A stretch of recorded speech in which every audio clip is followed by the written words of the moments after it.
Hi friends, എല്ലാവർക്കും നിംഷാസ് കിച്ചണിലേക്ക് സ്വാഗതം.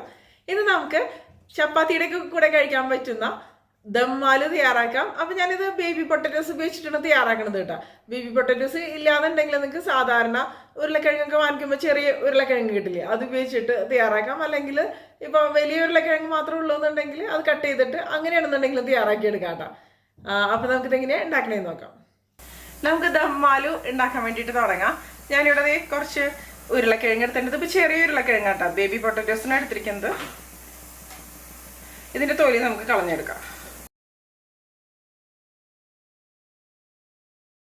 സാധാരണ ദമ്മാലു എന്ന് പറയുമ്പോൾ ഇതുപോലെ ചെറിയ ഉരുളക്കിഴങ്ങ് ഉപയോഗിച്ചിട്ടാണ് തയ്യാറാക്കാറ്.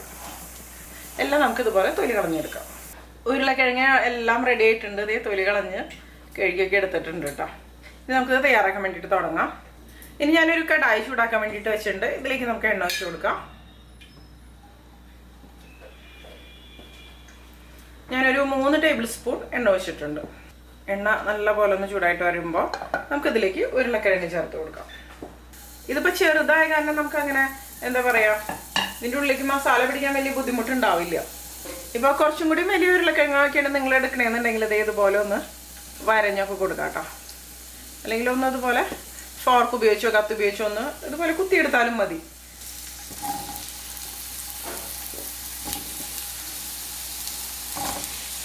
ഇതിലേക്ക് ഞാൻ ആവശ്യത്തിന് കുറച്ച് ഉപ്പും കൂടി ഇട്ട് കൊടുക്കണം.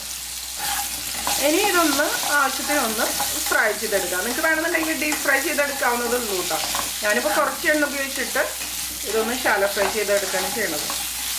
ഒന്ന് ഫ്രൈ ആയിട്ട് വന്നോട്ടെ.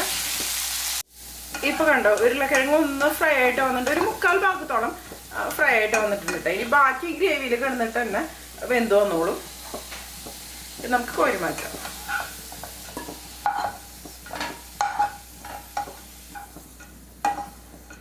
ഇതിവിടെ ഇരിക്കട്ടെ. ഇനി സെയിം കടായിലേക്ക് തന്നെ നമുക്ക് 1 ടേബിൾ സ്പൂൺ എണ്ണ ഒഴിച്ച് കൊടുക്കാം.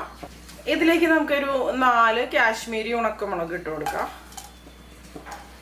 അല്ലെങ്കിൽ സാധാരണ ഉണക്കമുളകാണെങ്കിലും കുഴപ്പമില്ല. ഇതിപ്പോൾ ഒരു കളറിന് വേണ്ടിയിട്ടാട്ടോ ഞാൻ കാശ്മീരി ഉണക്കമുളക് ചേർക്കണത്. ഇനി ഇതിലേക്ക് ഒരു 8 അല്ലി വെളുത്തുള്ളി ഇട്ട് കൊടുക്കുന്നുണ്ട്. ഒരു 2 ഇഞ്ച് വലുപ്പത്തിലുള്ള ഒരു കഷ്ണം ഇഞ്ചി മുറിച്ചത്, 12ഓളം ബദാം. ബദാമിന് പകരം നിങ്ങൾക്ക് കാഷ്നട്ട് ആണെങ്കിൽ ഉപയോഗിക്കാം. ഒന്ന് ഇളക്കി കൊടുക്കാം. ഇനി ഇതിലേക്ക് ഒരു 2 സവാള, മീഡിയം സൈസിലുള്ള 2 സവാള ഇതുപോലെ വലുതായിട്ട് മുറിച്ച് തന്നെ ഞാൻ ചേർക്കുന്നത്.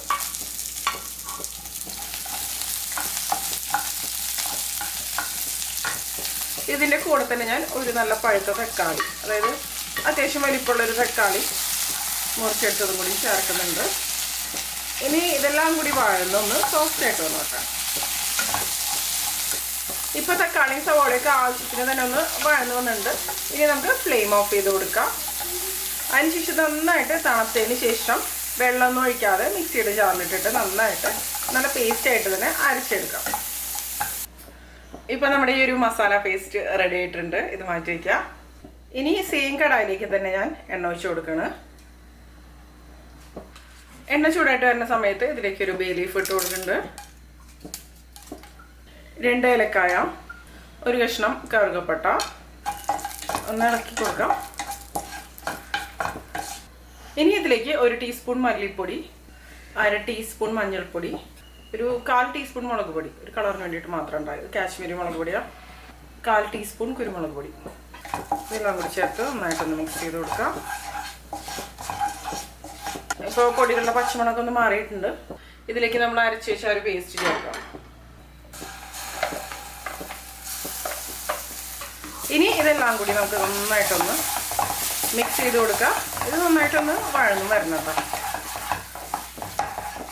ഇപ്പോൾ ഉണ്ടോ നമ്മുടെ മസാല നന്നായിട്ട് തന്നെ വഴന്ന് വന്നിട്ടുണ്ട്. പച്ചമുളക് നന്നായിട്ട് തന്നെ മാറി വന്നിട്ടുണ്ട് കേട്ടോ. ഇത് മതി. ഇതിലേക്ക് ഇനി നമുക്ക് ആവശ്യത്തിന് വെള്ളം ഒഴിച്ച് കൊടുക്കണം. ഗ്രേവിക്ക് അനുസരിച്ച് ഒന്ന് മിക്സ് ചെയ്ത് നോക്കാം നമുക്ക്. ഞാനൊരു 1.5 കപ്പ് വെള്ളം ഒഴിച്ചിട്ടുണ്ട്. ഇനി നമുക്കിതിലേക്ക് ഉപ്പ് ചേർത്ത് കൊടുക്കാം.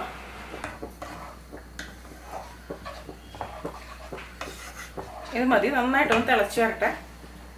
നമുക്കിനി ഇതൊന്ന് തുറന്ന് നോക്കാം. വേണ്ടത് നന്നായിട്ട് തിളച്ച് വന്നിട്ടുണ്ട്. ഇതിലേക്ക് ഇനി നമ്മൾ നേരത്തെ ഫ്രൈ ചെയ്ത് വെച്ചാൽ ഉരുളക്കിഴങ്ങ് ഉണ്ടല്ലോ അത് ചേർത്ത് കൊടുക്കും. ഇനി ഈ ഒരു ഗ്രേവിയിൽ കിടന്നിട്ട് ഉരുളക്കിഴങ്ങ് നന്നായിട്ടൊന്ന് വെന്ത് വരണം. ആവശ്യമുണ്ടെങ്കിൽ ചൂടുവെള്ളം ഒഴിച്ചു കൊടുക്കാം കേട്ടോ. കുറച്ചും കൂടി വെള്ളം ഒഴിക്കുന്നുണ്ട്. പിന്നെ ഇതിലേക്ക് നമുക്ക് 1 ടീസ്പൂൺ ഗരം മസാല ചേർത്ത് കൊടുക്കാം. ഇതിനെ അടച്ചു വെച്ചിട്ട് നന്നായിട്ട് വേവിച്ചെടുക്കുക. എണ്ണ തെളിഞ്ഞ് വരട്ടെ. ഇനി നമുക്കിതൊന്ന് തുറന്ന് നോക്കാം. ഗ്രേവിയൊക്കെ നന്നായിട്ട് കുറുകി ഉരുളക്കിഴങ്ങൊക്കെ നല്ലപോലെ വെന്ത് വന്നിട്ടുണ്ട്. കണ്ടോ? ഇതുപോലെ നന്നായിട്ട് വെന്ത് വരണം. ഇനി ഇതിലേക്ക് ഞാൻ പച്ചമുളക് മുറിച്ചിട്ട് കൊടുക്കുകയാണ്. പച്ചമുളക് നമ്മൾ ഇതുവരെ ചേർത്തിട്ടില്ല. നല്ലൊരു ഫ്ലേവർ കിട്ടും പച്ചമുളക് ചേർക്കാം. പിന്നെ നമുക്കിതിലേക്ക് കുറച്ച് മല്ലിയില മുറിച്ചതും കൂടി ചേർത്ത് കൊടുക്കാം. നന്നായിട്ട് കൊണ്ട് മിക്സ് ചെയ്ത് കൊടുക്കാം. ഞാൻ ഫ്ലെയിം ഓഫ് ചെയ്ത് കൊടുക്കുകയാണ്. അപ്പോൾ കണ്ടോ, നമ്മുടെ ദം ആലു റെഡി ആയിട്ടുണ്ട്. ചപ്പാത്തിയുടെ കൂടെ പൊറോട്ടയുടെ കൂടെയൊക്കെ നല്ല അടിപൊളി കോമ്പിനേഷൻ തന്നെയാണ്. ചോറിൻ്റെ കൂടെ ആണെങ്കിൽ നന്നായിട്ട് തന്നെ വരും കേട്ടോ. കണ്ടില്ലേ, നല്ല തിക്കായിട്ടുള്ള ഗ്രേവിയോട് കൂടിയിട്ടുള്ളൊരു കറി തന്നെയാണ്. പിന്നെ ഈ ഒരു വീഡിയോനെ കുറിച്ചുള്ള നിങ്ങളുടെ അഭിപ്രായങ്ങൾ തീർച്ചയായിട്ടും ഒന്ന് കമൻറ്റ് ചെയ്യാം കേട്ടോ. അപ്പോൾ മറ്റൊരു അടിപൊളി റെസിപ്പി ആയിട്ട് വീണ്ടും കാണാം.